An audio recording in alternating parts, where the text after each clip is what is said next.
just saw a visceral reaction. Okay, wrap it up. Wrap it up. We could be looking at a 5-star. Makes me feel like this book was pointless because I saw it all coming. I don't know if I can do this, guys. I don't think I can do it.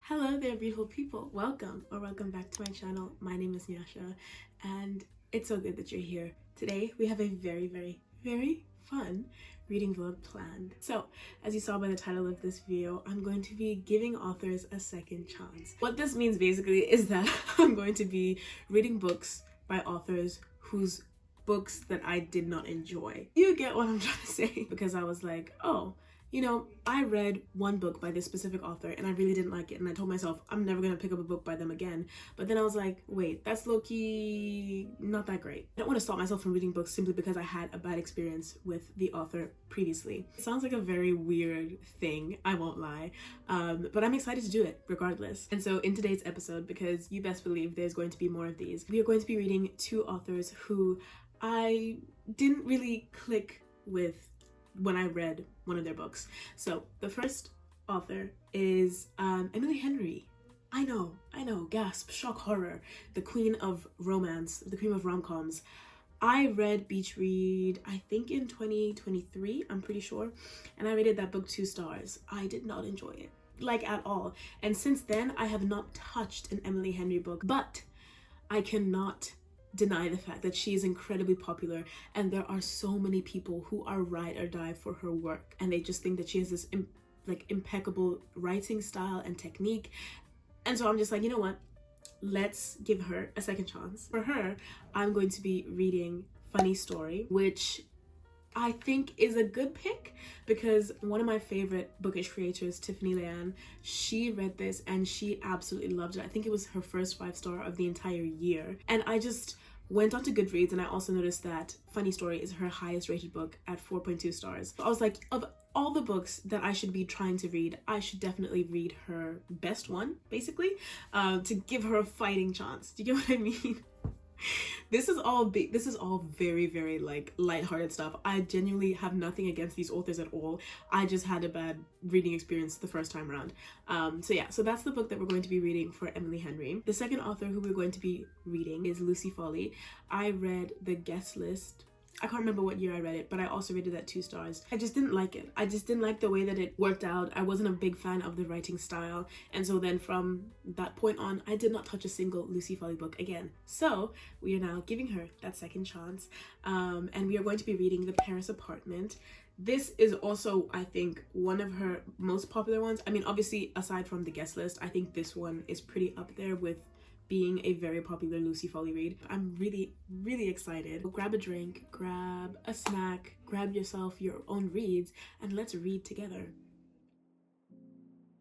Hey guys, welcome to the book update with I Spare an Eye. However, I felt like I needed to mention that when I go into books, I don't like knowing anything, absolutely anything about the book. A couple of pages in, already the plot is giving interesting. It's giving, oh, I didn't realize that's where we were going, and I'm here for it, low-key. Like, I'm not thinking about Beach Read, I'm not thinking about anything. I'm just gonna read, and we'll see how I feel about it.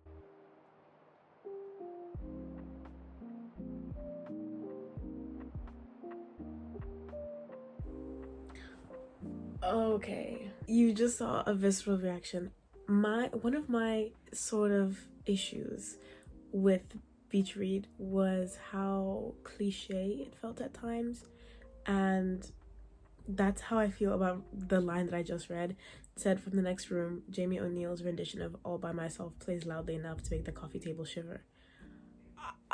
Pick a different song, I beg. I don't know, I'm just like, don't use that song. That's so, like, come on, are we watching, is this Bridget Jones? Like, please. Okay, strike one. No, I'm kidding. I see now, I can see a little bit what was irking me, and I think it was just the style. I don't know. Okay guys, this can't be real. This actually can't be real, because did I not just say, what, are we watching Bridget Jones? She's actually referenced Bridget Jones in the book. But isn't that crazy? I'm really enjoying the character of Daphne, like, so much.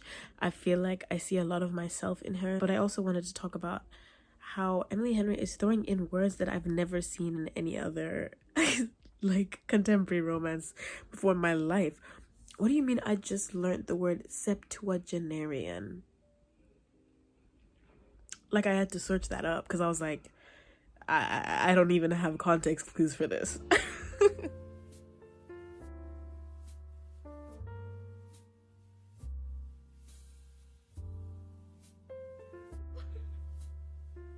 haven't had a book make me laugh out loud in so long. I'm a little bit scared. Okay, I'm a little bit scared for what this book might make me feel, because we're on page 76 and already I care way too much about Daphne and Miles. Like, way too much. Like, I barely know anything about Miles, but he is the funniest person to me. And the situation that they're currently in right now, both of them respectively, is tough. It's tough. And my guess is that they're gonna find solace in one another, just in the way that they're speaking to each other now, being sort of strangers. It's already pulling at my heartstrings, and that's why I'm scared. Like, what do you mean on page 76? I feel like crying from one line. Okay, Miss Emily Henry, I see. There's crack cocaine in your books, maybe. Because the way that I want to just stay up all night reading, like, I haven't felt that in so long. And this book is single-handedly doing that. I don't know if I can do this, guys. I don't think I can do it.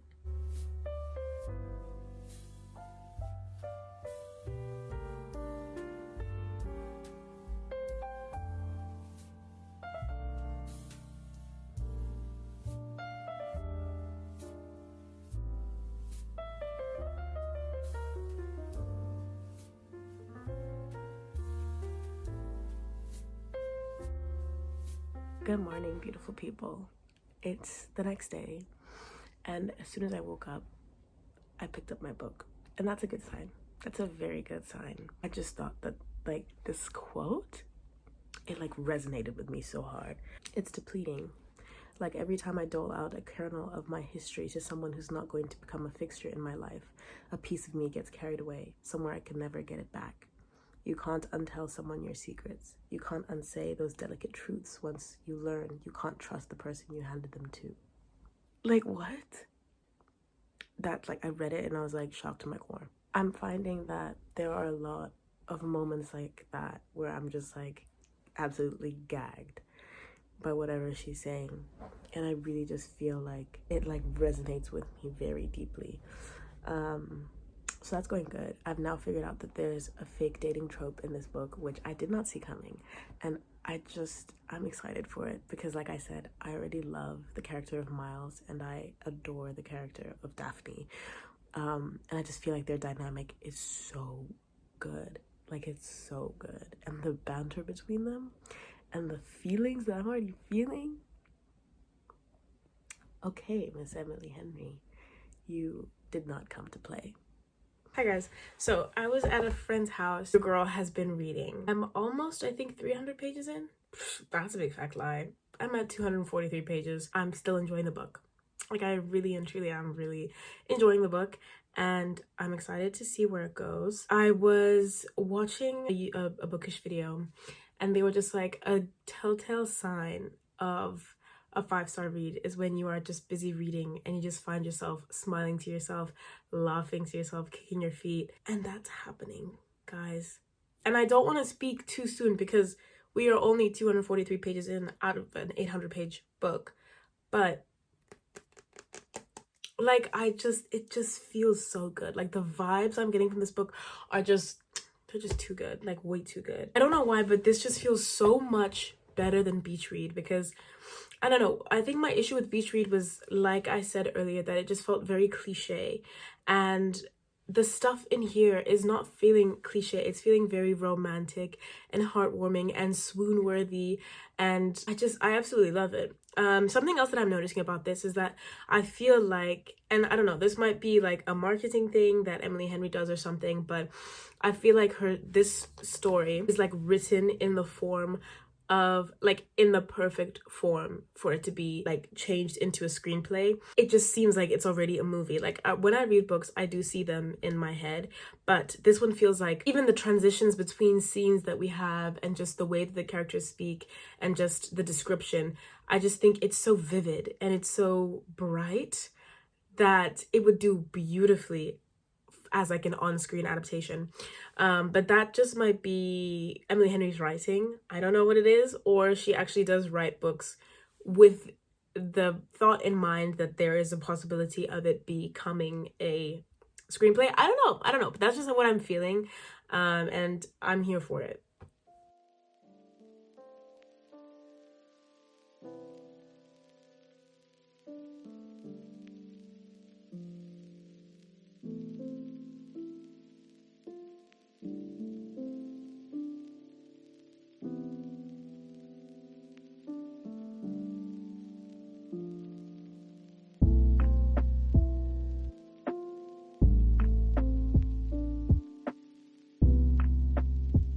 Hello, beautiful people. So it's now been a couple of hours. I've been reading for quite a bit today. I'm now on page 566 of the book. Like, it's not as romance heavy as you think it is. Like, obviously the romance is, like, it is a romance novel, but we get a lot of the main characters, like Daphne's personal life. We also get a lot of Miles's personal life. Actually, we just got a lot of it recently. I feel like the romance isn't the main focus right now. Like, I feel like it's a little bit tame. And that might just be because this is supposed to be a slow burn. It is a slow burn ish. But the tension between the two of the characters is really, really, really good. I love it. I also think that I fell in love with Miles as a character at the very beginning of the book because that's just who his character is. Like, he's always talked about as being this like ray of sunshine. He's such a heartthrob. That's what I would call him. He's a heartthrob. The dynamics between all of the characters stay the same. We could be looking at a 5-star, but let's not put things into the ether just in case it isn't what it ends up being. And I just like, it's something that I keep wanting to pick up. I want to keep going back to these characters and the city of Wanning Bay, which is also so atmospheric, by the way. I think that's what's also so good about this book. It's so atmospheric. Like, it feels like such a perfect summer read. I just want to be in my small town era. Like, it's just so good. It's so good. I now understand what people mean by Emily Henry's writing, because in the past couple of pages I've highlighted so many different things. Like, I just think it's the way that she writes is just so, like I mentioned, it's so vivid and it's just so brilliant. It really is. Like, it just says, my heart thrashes like it's trying to get itself above a wave, like I could drown in the sight of him. And then it says, I see him laugh but can't hear it, and I feel robbed of the sound. I just, like, what a beautiful way to put that. Like, for you to be wanting to hear something from the other person and not being able to hear that, you feel robbed of that. Like, it is rightfully yours. Like, you possess it, you own it. Oh, this woman does indeed have a way with words.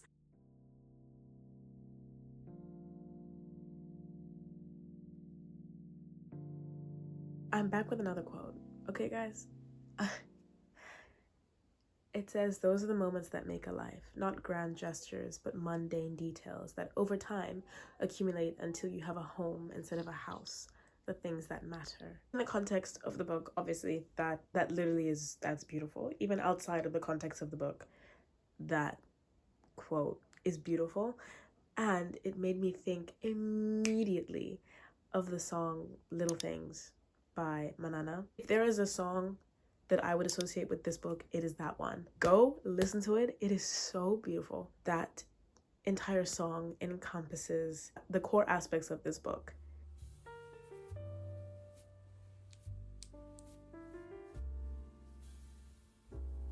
You're wonderful.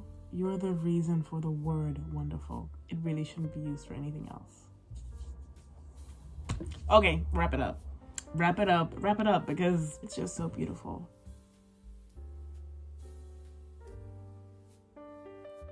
Wait, that's low-key like a throwback to how the beginning of this book started. I love that. I actually love that. That's Funny Story finished. That's book one of our reading vlog done. Good morning, beautiful people. It's now the next day, and I just wanted to come on here to tell you that we are now reading The Paris Apartment by Lucy Foley. And I started reading this last night, so I'm currently, no, this morning, sorry, not last night. I'm currently 11% of the way through. Today I want to come home and finish reading, but I'm heading off to church right now. So I'll read on the bus, that sort of thing. I'm back home and I've started reading again. And I just wanted to say that the way that the mystery is being built up right now is a little bit weird. It's not my favorite way that it's being done. It's more, I'm not feeling like, oh, I want to find out what happened. I'm feeling more like, okay, get this over with, because you just keep saying the same thing over and over again. Like, can we move on? I might just be a hater. Hello, beautiful people. I promise you, I do go to different places. Like, I am not always just in my room, but we are right now. And I just wanted to give you an update. I'm currently 24% of the way through the book. And I was just reading this chapter and the ending of this chapter, and I have something to say. I feel like there are moments when the suspense is created and it's not given enough time to sort of fester and simmer. Like the way that this chapter just ended, it could have been really, really like, ooh, thrilling, but she just added a bit more. Just like she kept going with what was happening, and I really didn't like that. I feel like the tension just completely dissipated with the rest of the sentences. But that just might be a me thing. I don't know. I'm finding that that's happening quite a bit with the book. So instead of me getting like really amped up and really thrilled by what's going on, I'm just kind of rolling my eyes because I'm like, okay, we know you didn't have to say it in that way. So I don't know if I'm really gelling with the writing style, or maybe that was her intention, but I don't know if that's my favorite right now. But I will say what I am enjoying is the fact that the chapters are so short. Like, they are so short, to the point where it's like it's a minute a chapter on my Kindle here. That's great because it means that I'm getting through chapters quickly. But it does also sort of make me feel, like I said before, I don't know if I mentioned it, but it makes me feel disconnected from the story a bit, because each chapter follows usually a different character. So we keep getting these little vignettes of the story and like different perspectives of the story, but we don't actually know what is going on because obviously it's a mystery. So I'm just very confused. I'm very confused right now. That's never a good thing in a mystery. You want to be kept in anticipation. You don't want to be confused. And that's how I feel about the book. Hello, beautiful people. Welcome back to my bed. It's been quite a few days since I last updated this reading vlog. I'm 58% of the way through The Paris Apartment. I know there's probably an even deeper mystery that's unraveling that I didn't expect, but I don't care about it. And I think that's also probably why it's taking me so long to read it. I'm not invested, and I couldn't care less about what happens in the book. So I don't know what it is, whether it's just I wasn't in the mood for a mystery, or I simply just really don't gel with the way that the story is being told or the plot of the book, but it really is not for me. The main character, not really a fan of her, but then again, we also don't know very much about her. So yeah, I think I'm just really feeling detached from the whole thing. It's not looking good. It's not looking good for The Paris Apartment. I'm at 76% right now, and for the first time since I started reading this book, my heart is actually my heart rate is increasing. It took 76% of this book for me to actually feel some element of thrill.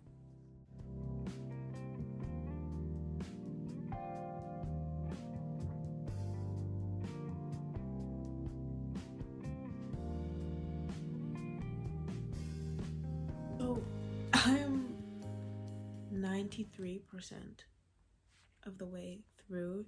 I made a guess about what was gonna happen on page, I can't remember what page, but it was very early on, I think 20% or something, and it's just come true.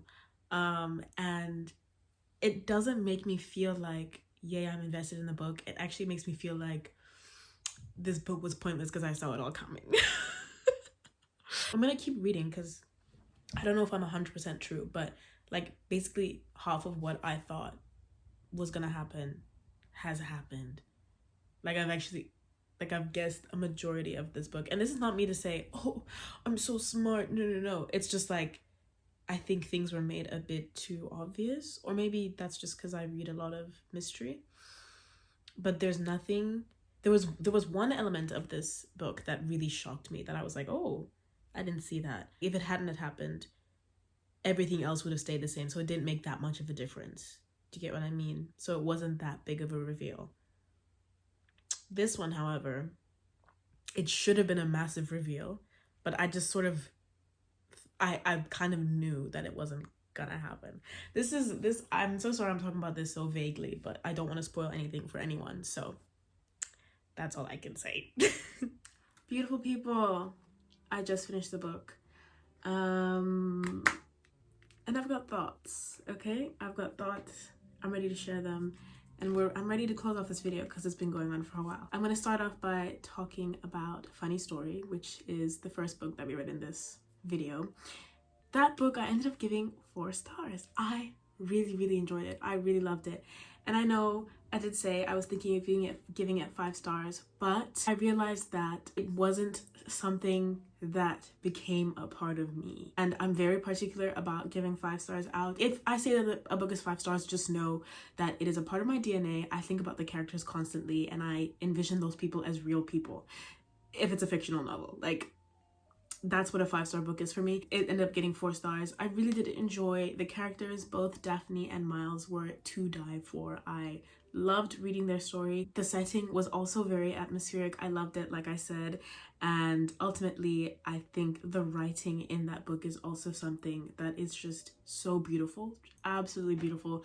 I've gotten so many quotes from that book. All in all, I think Funny Story is really a good piece of work. And so because of that, I will definitely be reading more of Emily Henry's work. Her second chance was successful. It's great. I loved it. I think I'll be leaning more towards her newer stuff. I still do think that there is a heavy amount of pop culture references in her books, and that I really don't like it. I think that that's like one of my bookish pet peeves. It just gets very icky to me. I'm just like, just write a book without that, okay? No. But otherwise, I really did enjoy that book. And now, to go on to The Paris Apartment by Lucy Foley. That book is unfortunately getting 2 stars. Yeah, so her second chance was not successful this time, unfortunately. I really doubt I'm going to pick up another Lucy Foley read anytime, period, full stop. I just think that I don't click with her writing. And this mystery was such a drag to get through. It was so difficult to get through. The first 76% of the book felt pointless. It felt like there was no planning, no structure, no reasoning behind it. And so I do not recommend this book, especially if you're looking for a good mystery. There are so many characters and the relationships between those characters are so perverted, but you don't even get a reasoning behind why they are that way. And the story is told mostly in flashbacks with each individual character. So you're getting a then and now with a character in like a 2-3 page chapter. So you're barely spending time both in the past with them and in the present. And so it's hard to follow the present storyline, but also the past storyline. And it's just so confusing. It's so unbelievably confusing. And I did not enjoy it. I just think that it's really telling if it takes a mystery book 76% for you to get invested and want to know what's actually happening, then you know it's not a good mystery book. Like, I was never feeling very hooked. Even the end, it fell very flat for me. Like, there could have been so much more that you dug into. But once again, because we had to take into account all these different characters who were like perceiving this one spectacle or thing that happened, you only get a brief explanation of each character's thoughts and feelings on the situation. And so it felt all very surface level, and like a lot of things were just like thrown in, and I don't think that they were discussed to the full potential that they could have been. And all the time I just kept asking myself, why is this person doing this? Like, why is this happening? Why is this person acting the way that they act? Which just displays that the connection between the character and me was not there for any of the characters. I didn't understand any of their motives, any of their actions, any of the way that they spoke. It was not for me. So sadly, I will not be reading any more Lucy Foley reads. But if you guys love her writing and you love her work, okay, I'm not saying you shouldn't. I'm just saying for me personally, this was not the one. That takes us to the end of this video. I really had a lot of fun reading these two books. I know it did take me a while, but I feel like it was fun trying to dissect and analyze why I might like an author versus why I might not like them, and whether or not I should be reading more of their work. And so I hope this inspires you to pick up an author who maybe you tried and didn't enjoy the first time, because you never know what could happen.